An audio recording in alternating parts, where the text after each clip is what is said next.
Magpapalit nga pala ako ng kicker kaso sikip pala. Yan dito, tamang pukpok lang ako dito. Bali nagpapalit nga pala ako dyan ng kickstart or kicker kung tawagin. Yan medyo luwag na kasi yan guys. Yung pag nananakbo ka natama lagi sa paa mo. Yan, papalit na namin doon. Yun ang unang-una kong papalitan dito. At meron na tayo niyan. Ito. Yun Bali dalawa nga pala yung papalitan ko, gas tank cover at saka yung kicker. Mabuti na lang talaga may budget tayo sa Shopee. Kinita pa natin yung dati sa mga pinopromote natin kay Black Panther. Kung hindi nasira si Black Panther, pambilisan na ng crankcase cover yan.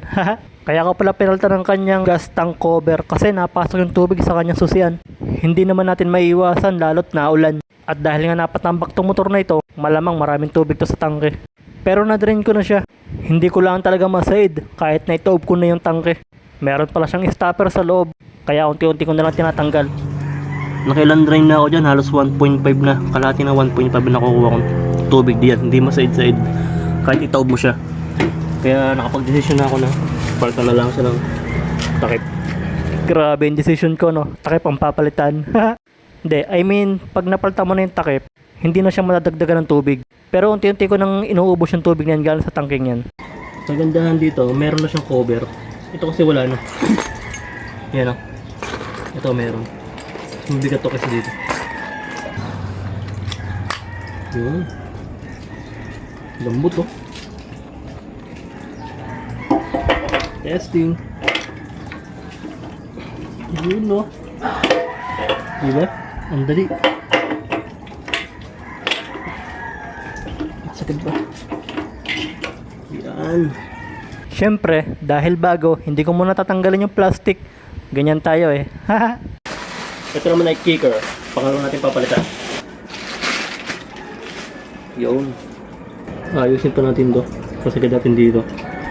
Ang gum. Tapos tinan mo yung texture niya. Yun napaka-wrap. Ano lang kasi ito? Murahin lang. Pansamantala. Ito naman ganito ay nalaw-law.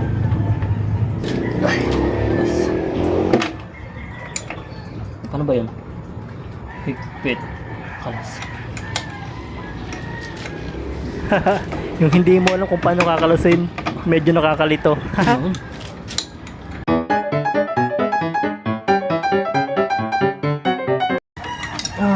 After a long time, natanggal din guys. Sana kasya. Ay nako, yun lang. Para tutuko dito.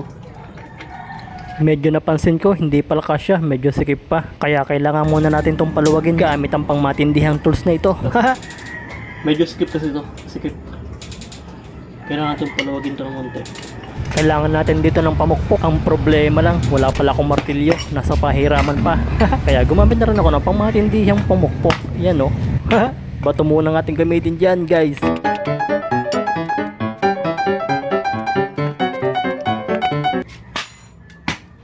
Ayun, medyo nakakita na ako ng pag-asa guys. Nakaisang dampok-pok yata ako diyan. Okay na naman siya guys, pwede na natin siyang ilagay.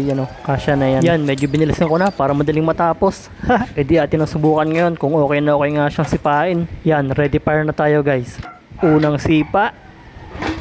Yun, andar agad. Napakabisa ng kicker na ito. Syempre, sa sobrang tuwa ko, uulitin ko pa yan. Another kick again. Yun, andar na naman. Ang galing talaga guys, napakabisa. Mapapasabi ka na lang ng all goods. Meron tayong to accomplish. Gas tank at kicker. Sunod na gagawin natin, pipinturahan natin yung mga kalawang pag hindi na tayo busy. Abangan nyo. Alright.